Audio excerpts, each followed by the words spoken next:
అందరికీ నమస్కారం. నేను మీ గోపాల్ అయ్యంగార్. శ్రీమతే రామానుజాయ నమః. మనం 23వ తారీఖు మార్చి నెల 2025 నుంచి 29వ తారీఖు మార్చి నెల 2025 వరకు మేషరాశి నుంచి మీనరాశి వరకు వారఫలం ఎలా ఉందో తెలుసుకుందాం. ఈ వారఫలాలు కూడా పూర్వాషాఢ నక్షత్రం నుంచి ఉత్తరాభాద్ర నక్షత్రం వరకు, నవమి తిథి నుంచి అమావాస్య వరకు, అలాగే ఆదివారం నుంచి శనివారం వరకు ఉంది. ఇందులో ముఖ్యంగా మనమందరం గమనించాల్సింది అమావాస్య రోజు తర్పణం వదలడం అనేది ఖచ్చితంగా గుర్తుపెట్టుకోవాలని చెప్తున్నా. అది మీకు మీ కుటుంబానికి మంచిది. అసలు సిసలైనటువంటి విశేషం ఏమిటి అంటే, ఒకేసారి 6 గ్రహాలు మీనరాశిలో చేరుతున్నాయి.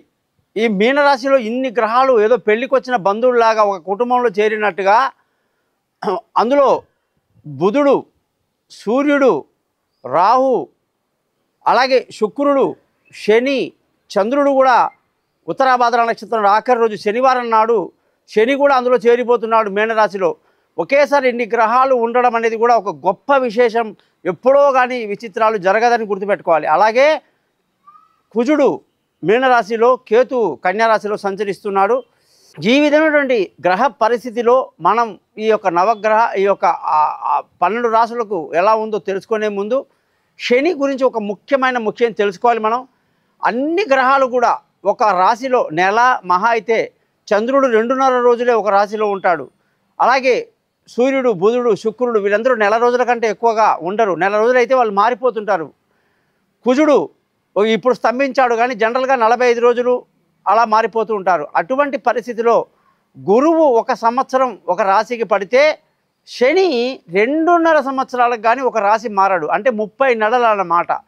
అటువంటి శని ఇప్పుడు కొత్తగా మనకు మీనరాశిలోకి రావటం అనేది ఎంతమందికి ఏ విధంగా అది యూజ్ అవుతుంది? 2.5 సంవత్సరాలు ఉండబోతున్నాడు. మరి అది మీనరాశి వాళ్లకు నెత్తి మీదికి వచ్చిన శని అంటారు. అంటే అప్పుడే కుంభరాశి వాళ్ళకి 5 ఏళ్ళు అయిపోయి ఇంకా 2.5 ఏళ్ళు బాకీ ఉంది.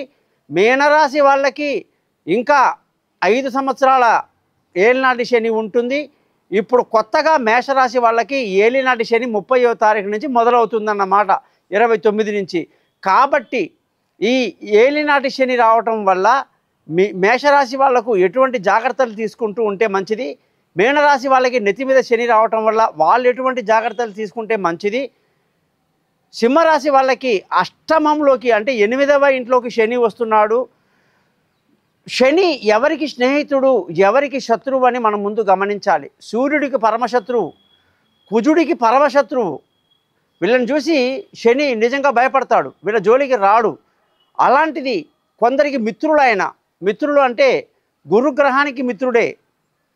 అలాగే శుక్రుడికి పరమమిత్రుడు, బుధుడికి మిత్రుడే. మరి ఎటువంటి ఫలితాలు ఇవ్వబోతున్నాడు అని చెప్పి కానీ ముందు తెలుసుకుంటే, ముఖ్యంగా మేషరాశి వాళ్ళకి మొట్టమొదటి ఎఫెక్ట్గా ఏలినాటి శని మొదటిసారి వచ్చేవాళ్ళు చాలా జాగ్రత్తగా ఉండాలి. రెండవసారి వచ్చేవాడు పొంగు శని అంటారు. జీవితంలో అత్యంత ఉన్నత స్థితిలోకి వెళ్ళటానికి శని అనేక శ్రమకు లోను చేస్తాడు. బాగా కష్టపడి రాత్రింబగళ్ళు జీవితంలో ఉన్నత స్థితికి ఈ మేషరాశి వాళ్ళు వస్తారు. కానీ శని గ్రహానికి కుజగ్రహం మేషరాశి అధిపతికి పడదు కాబట్టి అనేక అనారోగ్య సమస్యలు, అనుకోని సంఘటనలు, నష్టాలు ఉండే అవకాశాలు లేకపోలేదు. వాటి గురించి ముందుగా జాగ్రత్తలు తెలుసుకుంటూ ఈరోజు మనం 12 రాశులకు ఎలా ఉందో తెలుసుకుందాం.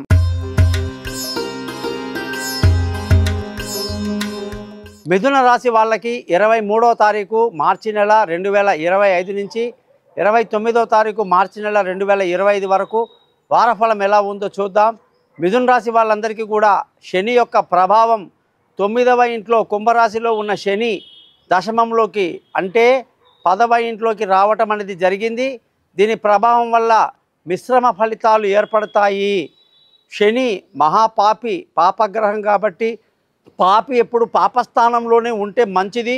అలాంటి పాపి దశమంలోకి రావటం వల్ల, కేంద్ర స్థానంలోకి రావటం వల్ల మిశ్రమ ఫలితాలు ఇస్తాడు.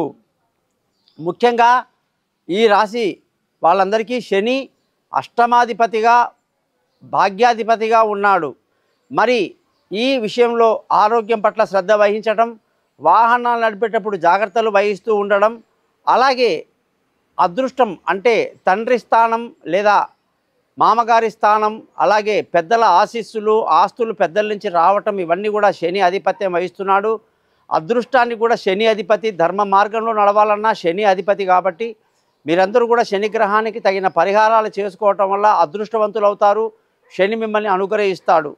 ఆ పూజా విధానాలన్నీ కూడా మీకు నేను తెలియజేస్తాను.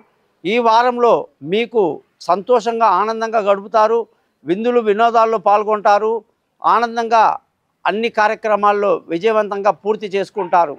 ధన ఆదాయం బాగుంది, కుటుంబ సంతోషం బాగుంది, పిల్లల చదువులో గుర్తింపు ఉంది, బంధువుల స్నేహితుల సహాయ సహకారాలు పెద్దగా లభించదు. అలాగే మానసిక ధైర్యాన్ని బాగా కలిగి ముందుకు వెళ్ళాలి. విలువైన వస్తువులు, ఆస్తులు, భూములు, వాహనాలు కొనడానికి ఎంతో అనుకూలత ఉంది. అలాగే లావాదేవీల్లో లాభదాయకంగా ఉంటాయి అని చెప్పాలి. తల్లి ఆశీస్సులు కూడా ఈ రాశి వాళ్లకు బాగుంది. ఈ రాశి వాళ్ళకి సంతానం పరంగా చాలా సంతోషంగా ఆనందంగా ఉంటారు. పిల్లల భవిష్యత్తు గురించి మంచిగా ప్లాన్ చేస్తారు. పిల్లల చదువులు చూసి వాళ్ళ ఉత్తీర్ణత చూసి గర్విస్తారు. వాళ్ళ యొక్క ఉన్నత స్థితి కోసం ఆలోచించడం, విదేశాలకు పంపాలనేటువంటి ప్లాన్లు చేయడం, ప్రయాణాలు ఎంత దూరమైనా సరే సునాయాసంగా ఆనందంగా జరుగుతుంది. ఎక్కడ ఇబ్బంది లేదు. తెలివైన నిర్ణయాలు తీసుకుంటూ ముందుకు దూసుకు వెళ్తారని చెప్పి మిథున రాశి వాళ్ళకి మనం చెప్పొచ్చు. స్పోర్ట్స్లో ఉన్న వాళ్ళకి చాలా మంచి రోజులు. ఆరోగ్యపరంగా చాలా జాగ్రత్తగా ఉండాలి. ఆరోగ్యంలో ఇబ్బందులు ఉంటాయి. అందులోనూ మనకి ఎండాకాలం వస్తుంది కాబట్టి కుజుడు అంగారకుడు కాబట్టి విపరీతమైనటువంటి ఉష్ణానికి కారణమవుతుంది. జాగ్రత్తలు తీసుకోవటం మంచిది. శత్రువుల మీద ఒక కన్నేసి ఉంచండి. రుణ బాధలు కూడా కొంతవరకు ఉంటాయి. భార్యాభర్తల మధ్య కూడా చక్కటి సయోధ్య కొరకు, చక్కటి స్నేహం కొరకు పాటు పడాలి. ఇద్దరు కూడా చక్కగా ప్లాన్ చేసుకోవటం మంచిది. లేనిపోని తగాదాలు, లేనిపోని విషయాల్లో తలదూర్చడం మంచిది కాదు. పార్ట్నర్షిప్లో వ్యాపారాలు బాగా దెబ్బతింటాయి. పెళ్ళి కాని వాళ్లకు కొంత సమయం పడుతుంది. ప్రేమికులకు అంత అనుకూలంగా కనిపించటం లేదు. అదృష్టం ఈ వారంలో బాగా మిశ్రమంగా కనిపిస్తూ ఉంది. అలాగే శని దశమంలోకి రావటం వల్ల ఉద్యోగపరంగా ఉన్నత స్థితిలోకి వెళ్ళేనప్పటికీ చాలా కష్టపడాల్సి ఉంటుంది అని చెప్పి తెలుసుకోవాలి. పొరపాట్లు ఏమాత్రం జరగడానికి వీల్లేదు. ముందుగా ప్లాన్ చేసుకోవాలి. వ్యాపార పరంగా మీకు మంచి లాభాలు కనిపిస్తున్నాయి. వ్యాపారంలో ముందుకు దూసుకు వెళ్తారు. ఖర్చులు చాలా అధికంగా ఉండే అవకాశాలు లేకపోలేదు. మీ రాశి వాళ్ళందరూ శని గ్రహానికి కానీ మిగతా ఏదైనా సరే డౌట్స్ ఉన్నా నన్ను కాంటాక్ట్ చేయండి. మీ గోపాల్ అయ్యంగార్. నమస్కారం.